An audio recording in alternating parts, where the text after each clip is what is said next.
안녕하세요. 노블리안 치과 대표원장 치과 전문의 이효진입니다. 오늘은 사랑니 발치에 대해서 좀 간단하게 말씀드리려고 합니다.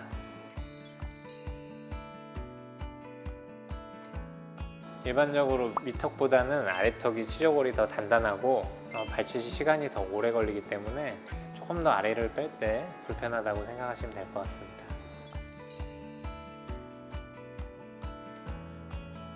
일단 사랑니 발치는 일반적인 치과 진료보다는 시간이 오래 걸립니다.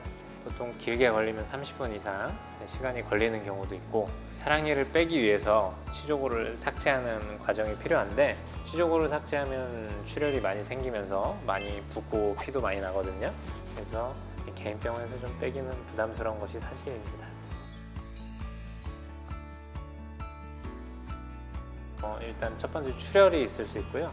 위에 턱은 상관이 없는데 아래 턱 같은 경우는 밑에 하치조 신경이라고 이제 신경이 지나가는데, 사랑니를 뺄 때 그 신경이 좀 자극을 받거나 그러면 마취가 안 풀린 듯한 둔한 감각이 좀 오래 갈 수 있기 때문에 굉장히 주의를 해서 빼야 됩니다.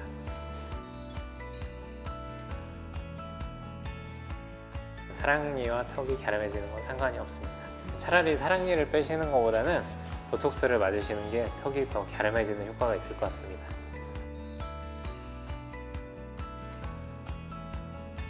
일반적으로 임신 중에 치과 치료는 권하지 않고요. 꼭 필요한 치료를 해야 되는 경우는 임신 중기에 하긴 합니다.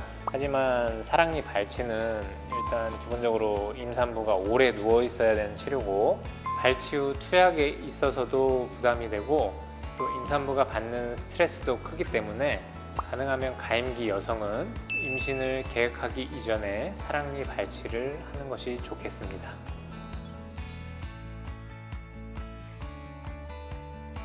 사실입니다. 사랑니뿐만이 아니라 자기 치아는 분쇄하고 가공하는 과정을 거쳐서 자기에 한해서 치조골 이식이 필요할 때 골 이식제로 사용할 수 있습니다.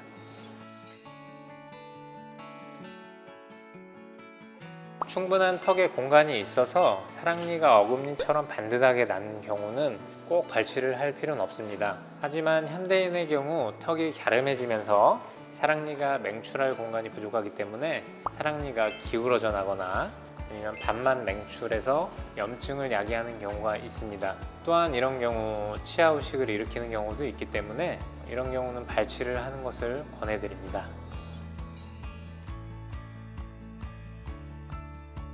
첫 번째는 사랑니 발치 후 출혈이 많기 때문에 한두 시간 정도 꺼즈를 꽉 물고 있을 것을 부탁드립니다. 또한 지혈이 되더라도 따뜻한 음료나 사우나 등을 하게 되면 재출혈의 가능성이 있기 때문에 이런 것을 피하시길 권해드립니다. 또한 격렬한 운동이나 무리한 활동 등을 통해 전체적인 컨디션이 떨어질 경우 면역력이 저하되어 감염의 우려가 있기 때문에 이런 것을 피할 것을 권해드립니다.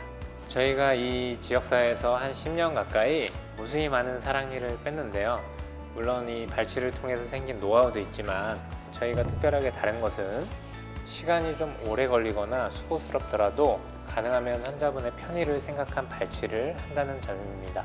사랑니 주변에 뼈를 많이 삭제하여 발치를 하게 되면 이를 빼는 술자는 편하지만 그 뼈를 삭제함으로써 생기는 출혈로 인해서 환자분들이 좀 많이 붓고 심한 경우 입도 안 벌어지고 이런 문제가 생기게 됩니다. 하지만 저희는 시간이 좀 오래 걸리더라도 뼈를 삭제하기보다는 어차피 발치해야 되는 사랑니를 여러 조각으로 분할하여서 환자분들이 최대한 덜 붓고 덜 아픈 치료를 하기 위해 노력하고 있습니다.